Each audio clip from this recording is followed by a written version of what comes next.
Moving on, Mancherial జిల్లా చెన్నూరులో మంత్రి వివేక్ కి షాక్. మాజీ జెడ్పీ వైస్ చైర్మన్ మూల రాజిరెడ్డి కాంగ్రెస్ కి గుడ్ బై చెప్పేశారు. కాంగ్రెస్ కి చెందిన 15 మంది రెబల్ సర్పంచులు 10 మంది మాజీ ఎంపీటీసీలతో కలిసి బీఆర్ఎస్ లో చేరుతున్నట్టు ప్రకటించారు.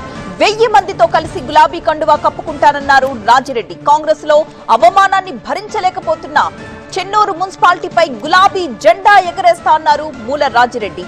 చెన్నూరు నుంచి హైదరాబాద్ కు బయలుదేరారు మూల రాజిరెడ్డి.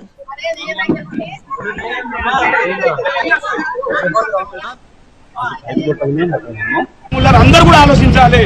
మా కార్యకర్తలు ఏ విధంగా అయితే ఈ రోజు భంగపడ్డారో వాళ్ళందరినీ భుజాన మీద వేసుకొని కాంగ్రెస్ పార్టీ నుండి వెళ్లిపోయి ఈ రోజు తెలంగాణ కేసీఆర్ గారి సుమనన్న గారి నాయకత్వంలో ఈ రోజు తెలంగాణ జెండా ఇలా మున్సిపల్ జెండా ఎగిరేస్తామని ఈ కాంగ్రెస్